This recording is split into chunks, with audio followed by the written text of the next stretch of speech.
We are marathon hunters. What other animal hunts you relentlessly until you escape, just to track you down to your resting place and continue to hunt you? A dedicated and skilled human can hunt and track its prey for days to weeks. We took a natural predator, wolves, decided to capture and systematically breed them to the point where they serve us as loyal companions. Also, to every other animal on the planet we must appear freakish and terrifying. No fur, we walk on two legs, even though our front appendages are long enough to use as feet, and we cover ourselves in layers of material, often the flesh of other animals, to keep our furless bodies warm. And X200B can't decide between a sperm whale, a great white shark, and a bluefin tuna. A sperm whale can kill you by accident just by speaking to you or around you. No joke. Their clicks are so loud the sound waves literally destroy the tissue inside your body and worse. It's super dangerous and risky to study them because of this, and they like to talk to us and each other as they are curious. Though some can be mean and deadly, others can be quite sweet, so it's unfortunate. And X200B, great white shark, because they attack so fast it takes those special crash test cameras just to capture their attack. Chances are if you see a great white shark just ambling around in the ocean, it doesn't want to eat you, because you would have been dead in less than a second if it wanted to. So there's some peace in mind for that. However, you don't want to stick around for it to change its mind either. And X200B, a bluefin tuna. Why the fuck do we hunt these bastards? These things are the size of prehistoric monsters. It's so much bigger than you think, like a truck. And they can go over 60 miles per hour. They are insanely powerful. If you were to unfortunately get in the way of a tuna horde while they are being hunted by great white sharks, you would be sliced in fucking half at the sheer speed of them hitting you. Scary true story here. My professor went to study tuna during their peak hunting season when the tuna are being chased by great whites, and the boats on the water are specially rigged like nothing else just to catch these powerful tuna. There was a guy controlling a super rod, strapped to a powerful chair, which was attached to an intense-looking boat, and when a tuna caught the line it fucking ripped him, the rod, the chair, and part of the goddamn metal boat it was all attached to out and into the water. They saw him dragged for only seconds before he and all that metal was taken under.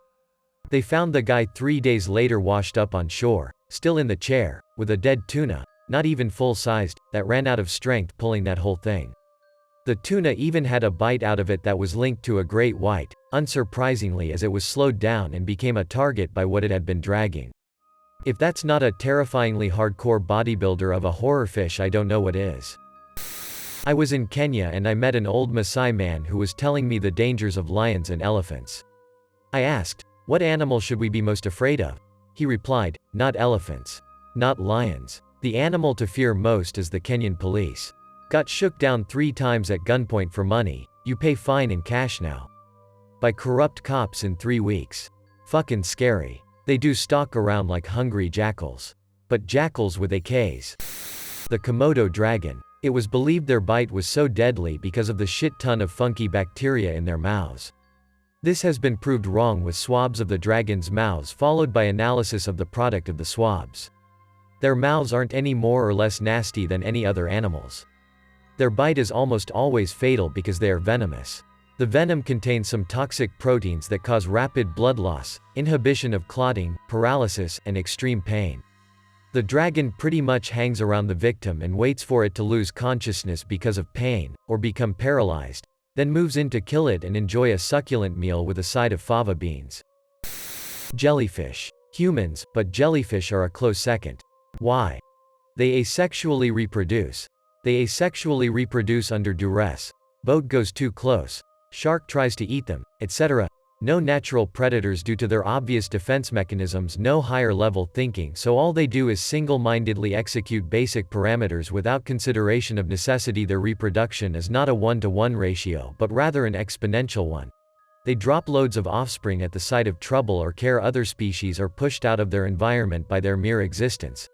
Others' environments shrink as a byproduct, etc. Mosquitoes are one of the deadliest animals in the world. Their ability to carry and spread disease to humans causes millions of deaths every year. In 2015, malaria alone caused 438,000 deaths. The worldwide incidence of dengue has risen 30-fold in the past 30 years, and more countries are reporting their first outbreaks of the disease. Zika, dengue, chikungunya, and yellow fever are all transmitted to humans by the Aedes aegypti * mosquito. More than half of the world's population live in areas where this mosquito species is present. You wouldn't think it, but dragonflies. They are the most successful hunter on Earth, with a 95% success rate. To put that in perspective, most big cats have successful hunts around 20 to 30% of the time. Even packs of dogs can get to maybe 67%. Imagine every fear you've had about being hunted, every movie you've seen. Imagine all the close calls you know of, or what it would be like running from the kind of killing machine that can find you in the dark and has a mouth bigger than your head. Now imagine it moves with laser-like precision, can fly in the air, and always fucking kills. I was in an aquarium once when I was 6 with my dad, and he asked me, "What do you think the most dangerous creature on Earth is?" After we saw some sharks, so I replies guessing with sharks, or lions, etc. My dad then put his hand on my shoulder quite sincerely and said, "It's humans," and I remember being heartbroken and crying for an hour saying, "But I don't want to be dangerous." My mom was upset with my dad for pulling that one, but ultimately I remembered it and I hope since then I've been able to act with kindness when I otherwise wouldn't. It's been 14 years and I still don't want to be dangerous, but I can't seem to find myself to disagree with what my dad ultimately said. It's humans, we're terrifying because we could be better, but we aren't, we're cruel beyond our instincts. Water bears, they have been found everywhere, from mountaintops to the deep sea and mud volcanoes, and from tropical rainforests to the Antarctic. Tardigrades are among the most resilient animals known, with individual species able to survive extreme conditions, such as exposure to extreme temperatures, extreme pressures, both high and low, air deprivation, radiation, dehydration, and starvation, that would quickly kill most other known forms of life. Tardigrades have survived exposure to outer space.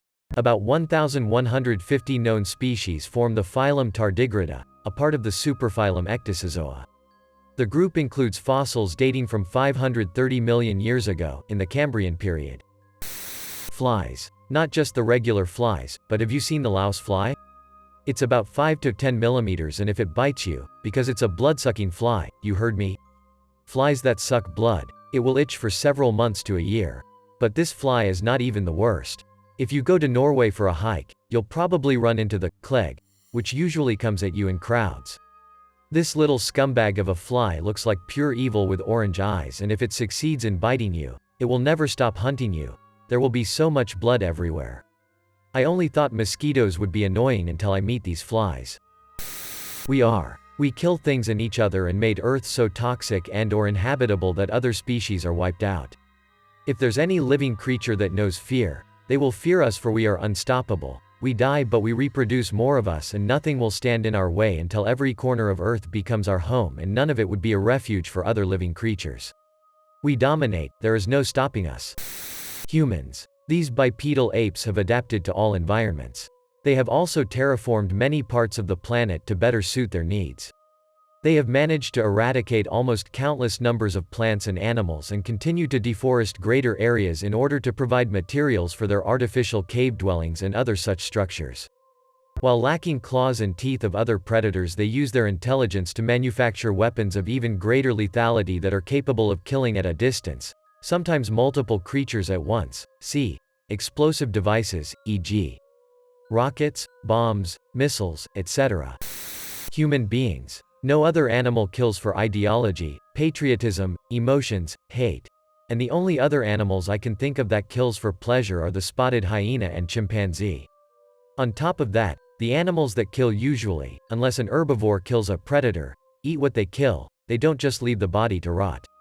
Name me one other creature in all of the world that is more terrible than that. They aren't that scary from a human perspective, but the lemon ant is a type of ant that has a symbiotic relationship with a tree called Duroia hirsuta. Lemon ants will kill any other species of plant surrounding these trees by injecting formic acid into the plants. Due to these ants, a phenomenon is created called the Devil's Garden. It's areas in the rainforest that only contain this one species of plant. I think it's super rad, but I'd be terrified if I was a plant. Humans go beyond poison, running after prey, or melee fighting. Humans create weapons capable of killing just about anything, and are pretty hard to kill in their own right. We have great regeneration and powerful bones that don't shatter like a horse bone would. Speaking of which, you can lose a lung and still breathe somewhat. We are capable of creating machines that can rain death from above, assembling engines of war built to take down things heavier than an elephant, and launch powerful explosive weapons to do the work for us. Not only that, but we are capable of launching ourselves into space, and many are actually willing to travel up there despite the chance their vessel might not function correctly or break somehow. I have my username for a reason. Space bears, aka tardigrades. They are present in pretty much all water and are virtually indestructible, able to survive almost every extreme found on Earth. They are inside you right now and don't give a flying fuck. We do not live by the grace of God, but by the grace of the space bears.